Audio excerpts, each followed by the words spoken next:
நீ பார்த்து மாதிரி இருக்கேன்.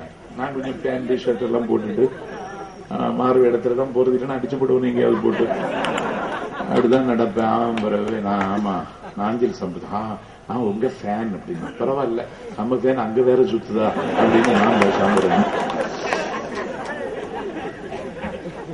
கேட்ட. முல்லை பெரியாறு பிரச்சனையில எதிர்கட்சி தலைவர் உங்க ஆளு அவர் பேசி இருக்க வேண்டாமா, தமிழகம் ஒன்றுபட்டு நிக்கணும் ஊருக்கு சொல்லி இருக்க வேண்டாமா அப்படின்னு கேட்கிறேன். அதுக்கு அந்த எம்எல்ஏ சொன்னது என்கிட்ட அப்படி ஒரு அணை இருக்கிறதே அவருக்கு இன்னும் தெரியாது.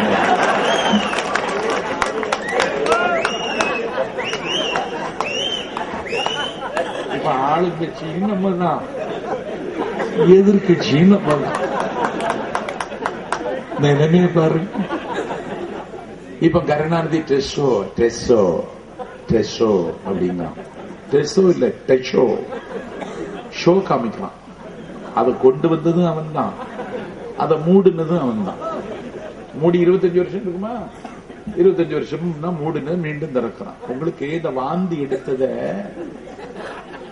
எந்த ஜீவராசியும் திங்காது, ஒரே ஒரு ஜீவராசி மட்டும்தான். நான் சொன்னா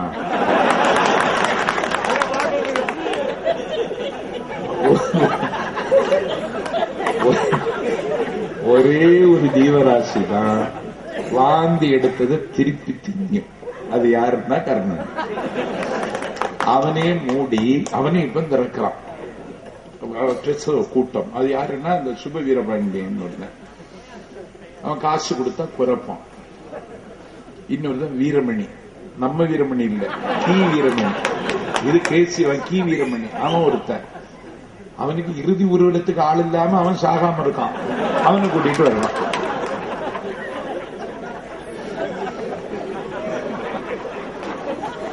இவன் இன்னொருத்தன் கருணாநிதி. இவன் எமனுக்கே விருப்பம் இல்லாமல் இந்த நாட்டில் வாழ்ந்துட்டு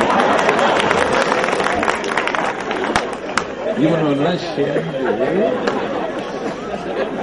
இப்ப ஈழத்தமிழர்களை காப்பாற்ற போறான். 4வது தமிழீழ போரை முடித்தது யார்? இலங்கை ராணுவத்திற்கு 1000 கோடி ரூபாயை அள்ளி கொடுத்தது யார்? ரேனா கொடுத்தது யார்? போர் விமானங்கள் கொடுத்தது யார்? அந்நிய நாட்டிலே களமிறங்கி களமாட இந்திய ராணுவ வீரர்களை அனுப்பி கொடுத்தது யார்? போர்வீகங்கள் வகித்துக் கொடுத்தது யார்? சர்வதேச அரங்கத்தில் இலங்கைக்கு ஆதரவாக குரல் கொடுத்தது யார்?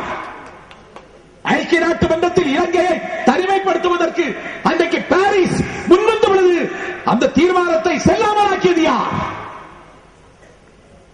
இலங்கையை குற்றவாளி கொண்டு நிறுத்துவதற்கு அமெரிக்கா ஐக்கிய நாட்டு மன்றத்தில் தீர்மானம் கொண்டு வந்த பொழுது அந்த தீர்மானத்தை பல்லில்லா தீர்மானமாக ஆக்கிய பாவியா?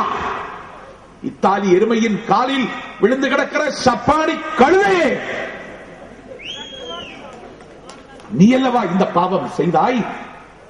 என் சொந்த சகோதரி, எங்களைப் போல சேலை உடுத்துகிறவள், எங்களைப் போல செந்தூரப்பட்டு வைக்கிறவள், எங்களைப் போல சிவனை கும்பிடுகிறவள், மாணிக்கம் கட்டி வைரமிடு கட்டி ஆணிப்பொன்னால் செய்த வண்ணச்சிறு தொட்டி பேடி உரைக்கும் பிரம்மனுடன் இருந்தான் தாலோ தாலேலோ என்று தாலாட்டு பாடுகிறவள், அன்னம் பரிமாறுகிறவள், வாசலில் கோலம் போடுகிறவள், எண்ணத்தாலும் எடுப்பாலும் வண்ணத்தாலும் கனவாலும் தமிழச்சியாக வாழ்ந்தவள்,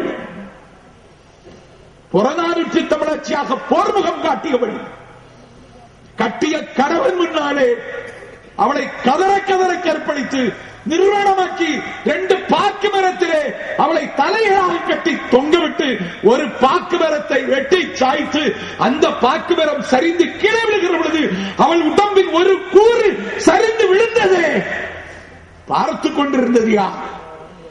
எங்கள் வாலிப தம்பிகளை நிர்வாணமாக்கி 2 கைகளை பின்னால் கட்டி வைத்து ஓட ஓட விரட்டி சுட்டுக் கொண்டார்களே.